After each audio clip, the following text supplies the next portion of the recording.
Ever bought sweet potato slips online only to pay $20 or $25 for a dozen tiny plants that may or may not survive shipping? Or maybe you have tried the old toothpick and water glass method and waited for weeks with nothing to show for it. Here is the thing. You can take one single sweet potato from the grocery store and turn it into dozens, sometimes even hundreds of slips. And when you factor in that each slip can produce several pounds of sweet potatoes, we are talking about the potential for hundreds of pounds of food from one potato that cost you a dollar or two. In this video, I'm going to walk you through the complete process from start to finish. Plus, stick around to the end, where I will show you how to properly cure and store your harvest so your sweet potatoes last for months. Let us get into it. Sweet potatoes are hands down one of the most rewarding crops you can grow in your home garden. They are incredibly productive, surprisingly easy to care for, and they store like a dream when handled correctly. The best part is that once you learn how to grow your own slips, you never have to buy them again. You become completely self-sufficient with this crop, and that is exactly what I'm going to teach you today. So let us start by understanding exactly what we are working with here. Now, before we dive into the how-to, I want to make sure you understand what sweet potatoes actually are, because this knowledge is going to help everything else make sense. Contrary to what a lot of people think, sweet potatoes are not actually potatoes at all. Regular potatoes are nightshades related to tomatoes and peppers. Sweet potatoes are something completely different. They are actually the tuberous root of a morning glory vine. If you have ever grown ornamental morning glories, you know exactly what family we are talking about here. Sweet potatoes grow from something called a slip, which is essentially a rooted sprout that grows off of a mature sweet potato. You take that slip, stick it in the ground, and it will root and grow into a vine. That vine then produces roots underground, and those roots swell up into the sweet potatoes you eat. It is a beautiful system once you understand it. Now here is why sweet potatoes deserve a spot in every garden. They absolutely love hot and humid weather. While your tomatoes are struggling in the dog days of August, your sweet potatoes are thriving. They can handle heavy rain without batting an eye. They are virtually impervious to most diseases that plague other garden vegetables. Pest pressure is minimal compared to almost anything else you can grow. And when you harvest them, they can store for 6 months or longer if you cure them properly, which I will show you at the end. They are one of those rare crops that practically grow themselves once established, and they reward you with an enormous harvest for very little effort. That is why I grow them every single year without fail. Let us talk about timing, because this is where a lot of gardeners make mistakes, and I will be the first to admit I have made this mistake myself. Sweet potatoes are tropical plants. They do not just dislike frost. They cannot tolerate cold at all. Now you might be thinking, okay, I will just plant them after my last frost date like I do with tomatoes and peppers. But here is the thing. Tomatoes and peppers can handle a dip into the upper 30s or low 40s. They will not be happy about it, but they will survive. Sweet potatoes will not. They need warm soil and warm nights to thrive. You should not plant your sweet potato slips outside until nighttime temperatures are consistently in the 50s or warmer. For most gardeners, that means planting about 3 to 4 weeks after your last frost date. So how do you figure out when to start your slips? Here is the simple formula. Take your last frost date, add about 1 month, and that is your target planting date. Then count backwards 60 to 90 days from that date, and that is when you should start sprouting your sweet potatoes. It takes about 2 to 3 months to get good slips ready for planting. Let me give you a real example. If your last frost date is April 15th, you would want to plant your slips around mid-May. Counting back 90 days from mid-May puts you at mid-February for starting your slips. If you are in a warmer zone like 8 or 9, you might be planting in late April, which means starting slips in late January or early February. Cooler zones might not plant until June, giving you until March to get started. Now here's the good news. If you are running behind schedule, sweet potatoes are the root of a vine, and that vine will keep growing until frost kills it. The tubers are insulated by the soil, so even when frost hits, your sweet potatoes underground are perfectly safe. As long as you get your slips in the ground with at least 4 to 5 months of warm weather ahead, you will still get a good harvest. So do not panic if you are starting late. You have more flexibility with sweet potatoes than almost any other crop. Now let us talk about selecting the right sweet potatoes to sprout, because this makes a bigger difference than most people realize. You have a few options here. You can use sweet potatoes from the regular grocery store. You can visit an Asian market, or you can use sweet potatoes you grew and saved from a previous season. Each has its advantages. Standard grocery store sweet potatoes are the easiest to find. Those classic orange Beauregard or Jewel types are available everywhere. They will absolutely work for growing slips. However, I want to encourage you to visit a local Asian market if you have one nearby. The variety selection is incredible, and in my opinion, many of these varieties blow away the standard orange sweet potato in terms of flavor. One of my personal favorites is the Murasaki sweet potato. It has purple skin with white flesh, and the flavor is outstanding. But my absolute favorite sweet potato in the entire world is the Okinawan sweet potato, sometimes called the Hawaiian purple sweet potato. It has a tan outer skin, but when you cut it open, the flesh inside is this gorgeous Crayola crayon purple. It is one of the sweetest, most delicious sweet potatoes you will ever taste. Now, these specialty sweet potatoes are generally more expensive. Okinawan sweet potatoes often run $3 a pound or more. A single potato might cost you $1.50 to $2. But here's the beautiful thing. You only need one or two potatoes because each one will produce dozens of slips over the course of the sprouting season. Compare that to buying slips online, where you might pay $20 to $25 for a dozen, and you can see how much money you save by doing this yourself. One more tip on selection. If you saved sweet potatoes from your own garden last year, those are going to sprout faster and more vigorously than store-bought potatoes. Store-bought sweet potatoes are fresh, which sounds like a good thing, but fresher potatoes take longer to break dormancy and start sprouting. A sweet potato that has been stored for several months is primed and ready to grow. So if you have any from a previous harvest, definitely use those first. When choosing your potatoes, look for firm, healthy specimens without any soft spots, cracks, or signs of rot. Size matters here too. Larger sweet potatoes have more energy reserves and will produce more slips over a longer period. A big potato can keep producing slips for months, giving you wave after wave of new plants. I recommend buying at least 2 or 3 potatoes so you have backup in case one fails to sprout. Now let us set up your slip station. This is where the magic happens. The most common method you will find online involves sticking toothpicks into your sweet potato and suspending it halfway into a glass of water. While this method does work, it is slow and inconsistent. I am going to show you a superior method that produces faster results with more slips. What you need is a moisture-retaining potting mix and a container to hold everything. I use a basic compressed potting mix that I moisten until it holds together like a snowball when I squeeze it, but no water drips out. That moisture level is exactly what we want. Not soggy, just consistently damp. For the container, a simple plastic storage bin works perfectly. You can find these at any big box store for around $8 to $10. Get one that is large enough to hold several sweet potatoes laying flat with some space between them. Take your sweet potatoes and lay them horizontally in the moist potting mix, burying them about halfway. You want roughly half of each potato exposed above the mix and half buried below. The buried portion will develop roots while the exposed portion will sprout your slips. Space them a few inches apart so each potato has room to produce slips without crowding. Once your potatoes are nestled into the mix, place the lid on your container, but leave it slightly cracked. We want to build humidity inside because sweet potatoes love warmth and moisture, but we also need some air circulation to prevent mold. Open the lid fully for a few minutes each day to let fresh air in, then close it back to a crack. Now here's the critical part. This container needs to go in a warm, sunny location. A south-facing window in a heated room works well. A sunroom is ideal if you have one.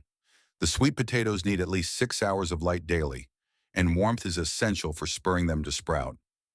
The sun heating up that enclosed container creates a mini greenhouse effect that really gets things moving. If you want to speed things up even more, you can place your container on a seedling heat mat set to around 75 to 80 degree ref. The bottom heat encourages faster root development and sprouting. This is not required, but it can shave a couple weeks off the process if you are in a hurry. With your slip station set up now, we wait and watch. In the first couple of weeks, you probably will not see much happening above the surface. Do not worry. The sweet potatoes are developing roots down into the potting mix.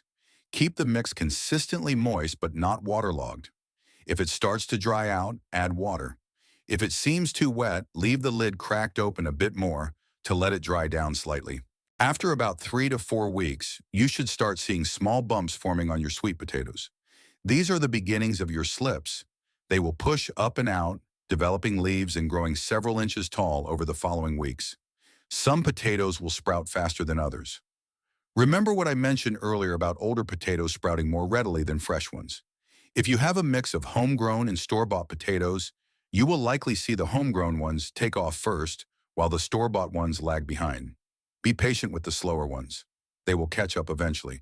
As your slips grow, make sure you are hardening them off to real sunlight. Here is something most people do not realize. Window glass blocks most of the ultraviolet radiation from the sun. So even though your slips look nice and green sitting in that sunny window, they are not actually acclimated to real outdoor sunlight. If you have the ability to open your window, do it. Let that full spectrum sunlight hit your slips directly. If opening the window is not practical, you will need to gradually introduce your slips to outdoor conditions before planting, spending a few hours outside in dappled shade at first, and working up to full sun over a week or so. Once your slips have grown to about 6 to 8 inches tall, with several leaves and visible root nodes along the stem, they are ready to harvest and plant. This is one of my favorite parts of the whole process because you really get to see how productive one single sweet potato can be. Let me walk you through exactly how to do this. First, you need to understand how sweet potato slips root. Remember, sweet potatoes are the root of a morning glory vine, and morning glories root along their stems at points called nodes. If you look closely at your slips, you will see these nodes where leaves branch off from the main stem. At many of these nodes, you will also see small roots or root bumps forming. These nodes are the key to multiplying your slips.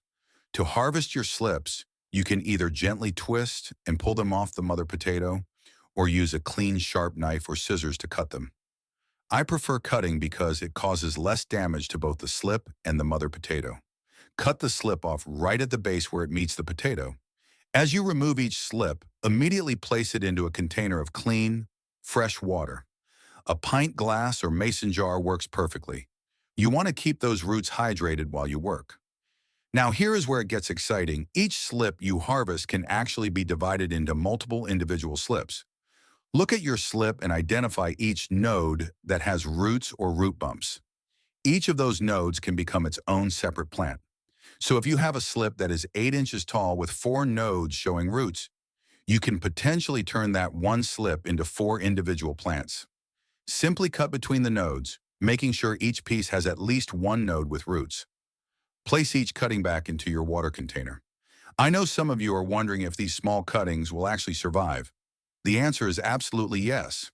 Last year I received sweet potato slips shipped from an online seller that were nothing more than cuttings with no roots at all, just bare stems with a few leaves.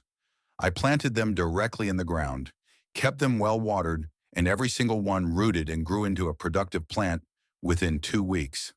I had 0 losses. Sweet potatoes are incredibly eager to root and grow. As long as the cutting has a node, it will root. After you harvest a batch of slips from your mother potatoes, guess what happens? The potatoes keep producing more slips.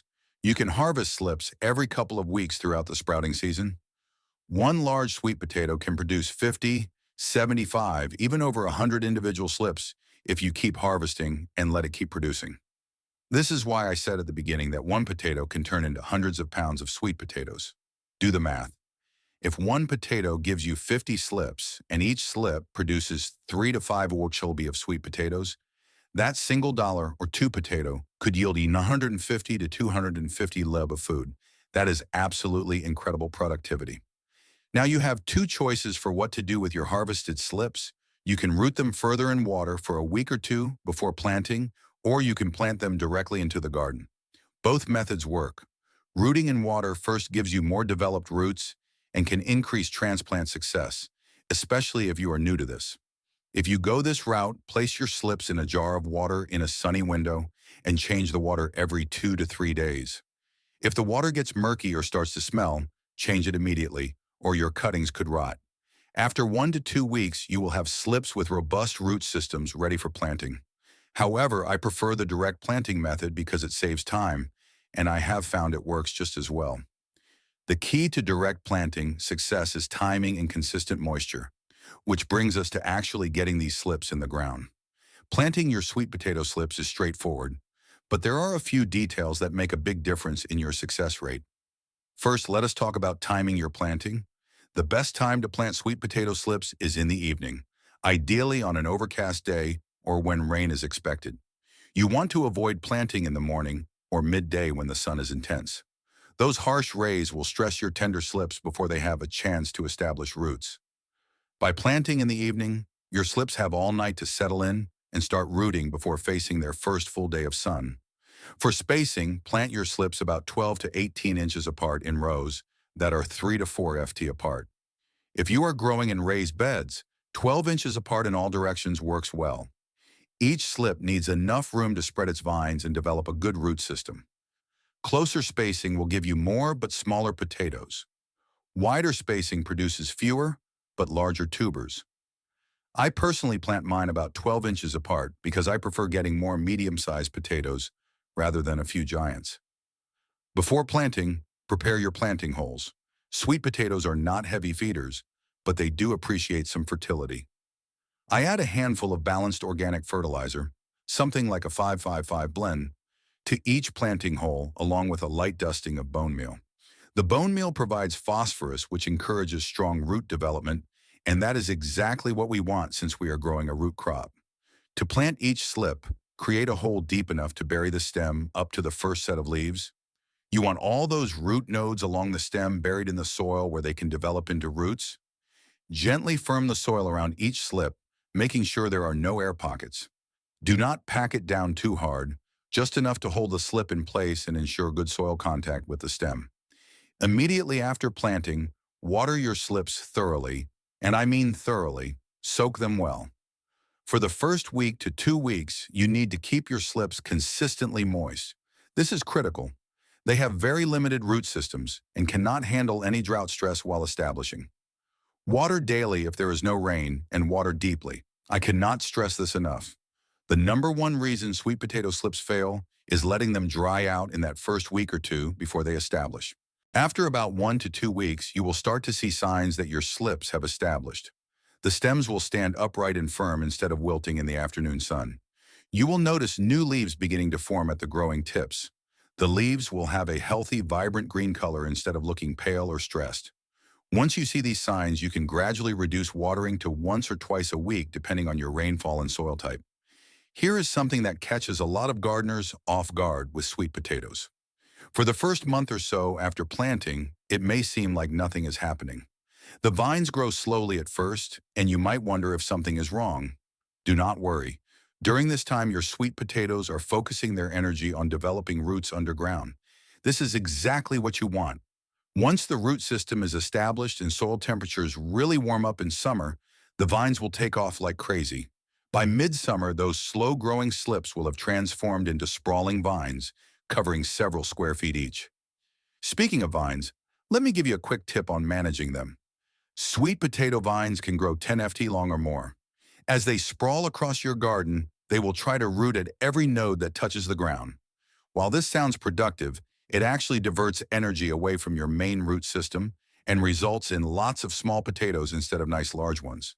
I recommend gently lifting and repositioning your vines every couple of weeks to prevent them from rooting along their length. Just pick them up and move them around a bit. This keeps all that energy focused on the main plant and gives you a better harvest. For fertilizing during the growing season, sweet potatoes do not need much. Too much nitrogen will give you beautiful, lush vines, but small potatoes. I give mine one side dressing of balanced fertilizer about a month after planting, and that is it. Let the plants do their thing. They are remarkably self-sufficient once established. Now let us talk about some common problems you might encounter and how to solve them. Sweet potatoes are one of the most trouble-free crops you can grow, but issues do pop up occasionally. The first problem is slips that wilt and fail to establish after planting. This is almost always a watering issue. Either the slips dried out during that critical first week, or they were planted during the heat of the day and got scorched before they could root. The solution is simple. Plant in the evening. Water deeply and consistently for the first 2 weeks, and consider providing temporary shade with a lightweight row cover if you are experiencing a heat wave right after planting. The second problem is slow growth or stunted plants. If your sweet potatoes are just sitting there not growing, the soil is probably too cold. Remember, these are tropical plants. They will not really take off until soil temperatures are consistently above 65 degrees F. If you planted a bit early and temperatures are still cool, just be patient. Once things warm up, growth will accelerate rapidly. You can also lay black plastic mulch over the bed before planting to help warm the soil faster. The third problem is yellowing leaves. If your sweet potato leaves are turning yellow, it could be a few things. Overwatering can cause yellowing, especially if your soil does not drain well. Sweet potatoes like moisture, but they do not like sitting in waterlogged soil. Nutrient deficiency can also cause yellowing, particularly nitrogen deficiency, which shows up as overall pale yellow leaves, or magnesium deficiency, which shows up as yellowing between the leaf veins. A dose of balanced fertilizer usually corrects nutrient issues. The fourth problem is voles or mice eating your tubers. This is more common than you might think, especially in gardens with mulch or lots of ground cover nearby. If you notice holes in the garden or find potatoes with chunks eaten out of them, you likely have a rodent problem. Hardware cloth laid under your beds before planting can prevent this. Or you can grow in containers, which eliminates the issue entirely. Trapping around the garden perimeter can also help reduce populations. The fifth problem is cracked or misshapen potatoes. This usually happens when the plants experience inconsistent moisture, especially a drought followed by heavy rain or watering. The potatoes grow rapidly after the dry spell and crack as they expand. Consistent watering throughout the season prevents this. A thick layer of mulch after the plants establish helps maintain even soil moisture. The sixth problem is sweet potatoes that taste bland or starchy.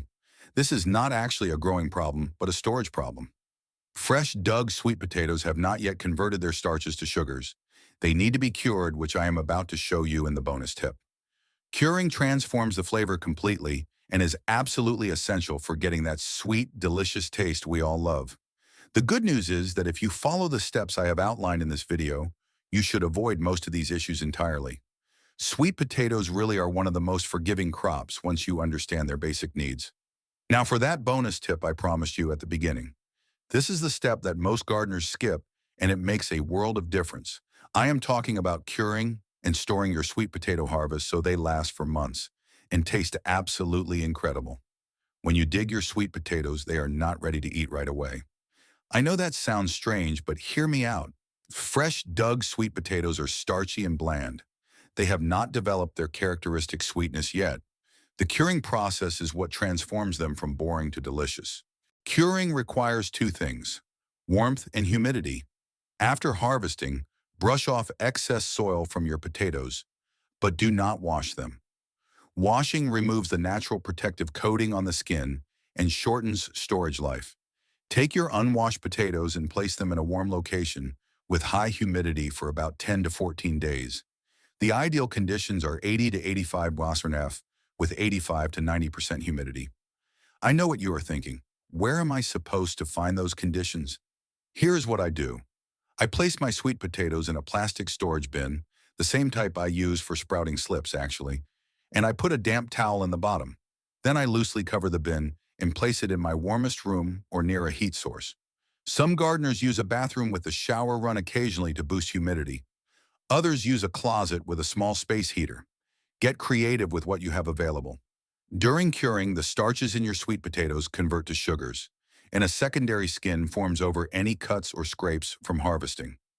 This secondary skin is what allows them to store for months without rotting. After 2 weeks of curing, your sweet potatoes are ready for long-term storage. For storage, move your cured sweet potatoes to a cool, dry location. The ideal temperature is 55 to 60 degrees F. A basement, root cellar, or cool closet works well. Do not refrigerate them. Temperatures below 50 degrees damage the flesh and cause the center to harden. Stored properly, your cured sweet potatoes will last 6 months or longer. I have eaten sweet potatoes from my garden in April that I harvested the previous October, and they were still perfect. So that is the complete process from start to finish. You now know how to take a single sweet potato and turn it into dozens of slips. Grow those slips into productive plants. Troubleshoot any problems that come up and cure and store your harvest for months of delicious eating. This is one of those skills that pays dividends year after year. Once you have done it once, you will never buy sweet potato slips again. If this story changed the way you look at the potential hidden within a single grocery store potato, please subscribe to the channel and like this video. We are uncovering the gardening secrets that help you achieve true self-sufficiency. Let's plant the future together. The next harvest treasure will be revealed soon.